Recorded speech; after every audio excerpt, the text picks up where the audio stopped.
اللہ تعالیٰ نے انسان کو کیوں پیدا کیا؟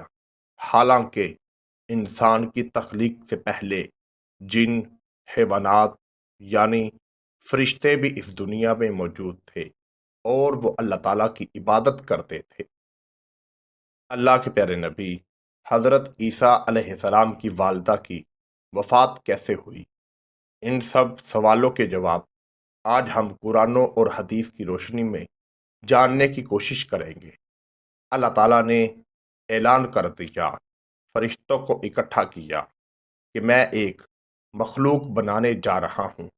انہوں نے عرض کی، اے میرے رب، ہم تیری عبادت کرتے ہیں، ہر جگہ تیرا ذکر کرتے ہیں، پھر تو انسان کو کیوں بنانا چاہتا ہے؟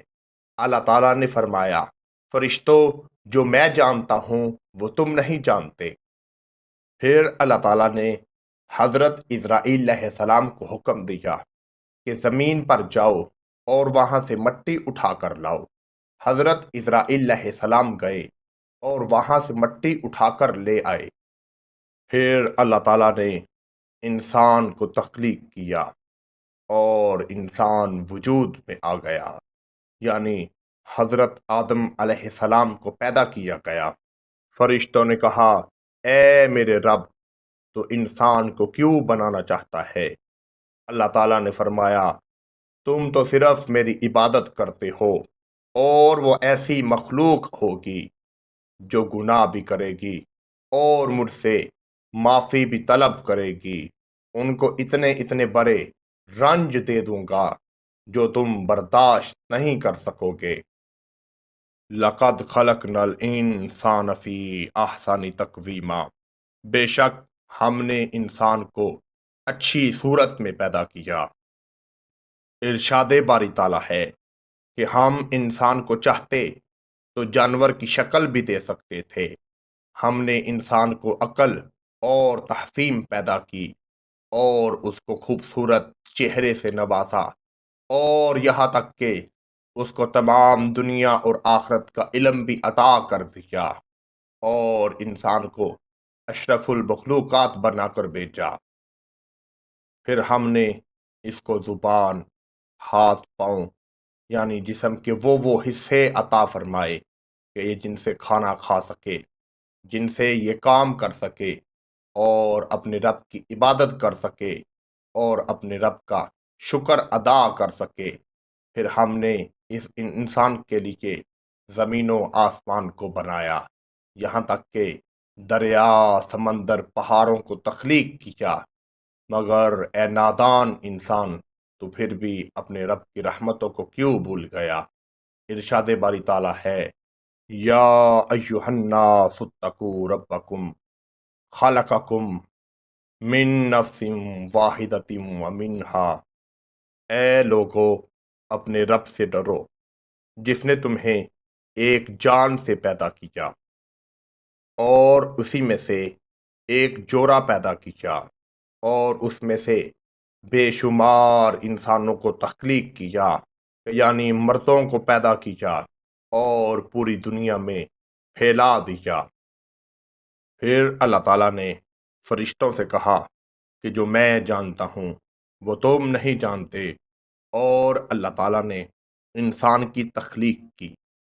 حضرت عیسیٰ علیہ السلام کی والدہ حضرت مریم علیہ السلام کے جب وقت نزاع یعنی انتقال کا وقت قریب آن پہنچا تو حضرت مریم علیہ السلام نے اپنے بیٹے کو پاس بلایا، یعنی حضرت عیسیٰ علیہ السلام کو۔ آپ نے فرمایا، بیٹے، مجھے لگ رہا ہے کہ میرا وقت نزاع یعنی جانے کا وقت قریب آن پہنچا ہے۔ میں جانتی ہوں کہ تم اپنی والدہ سے بہت پیار کرتے ہو۔ اللہ تعالیٰ نے تمہیں یہ طاقت عطا فرمائی ہے کہ تم اللہ کے حکم سے مردوں کو زندہ کر دیتے ہو۔ کیا بیٹے، میرے مرنے کے بعد تم مجھے زندہ تو نہیں کرو گے؟ حضرت عیسیٰ علیہ السلام نے کہا، ضرور، میں تو آپ کو زندہ کروں گا۔ آپ کی والدہ حضرت مریم علیہ السلام نے اپنے بیٹے سے کہا کہ بیٹے، انسان جب مرتا ہے تو جو درد اور تکلیف روح کو نکالنے کے وقت ہوتی ہے اس کا اثر کئی سالوں تک جسم کے اندر موجود رہتا ہے۔ تم مجھے دوبارہ زندہ کرو گے تو اللہ تعالیٰ میری روح کو پھر قبض کرے گا۔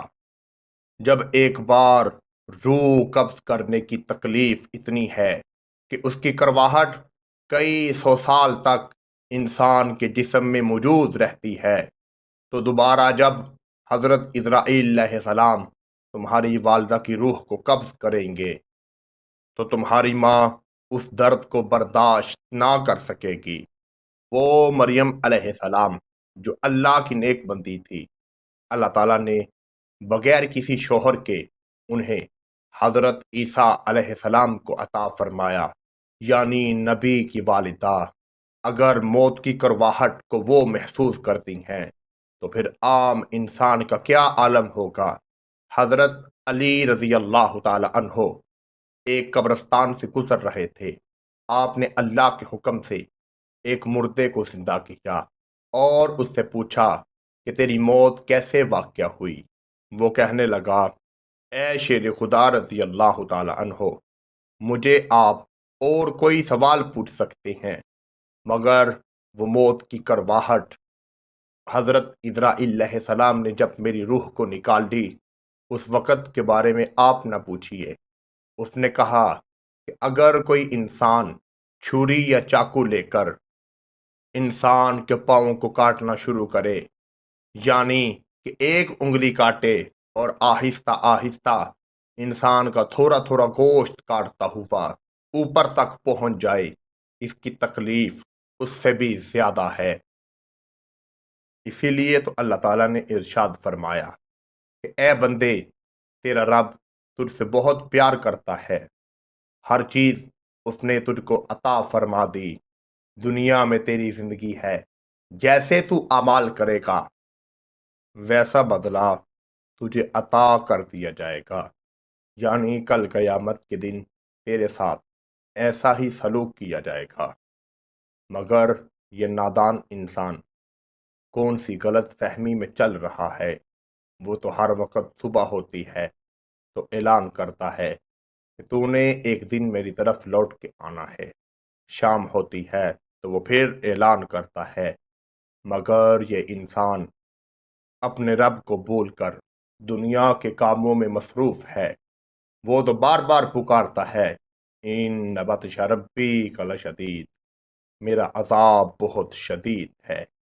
اللہ تعالیٰ سے دعا ہے کہ یا الہی، ہم نے قرآن اور حدیث کی روشنی میں یہ جو بیان کیا اپنے پیارے حبیب کے صدقے، اس کو تو اپنی بارگاہ میں قبول و منظور فرما۔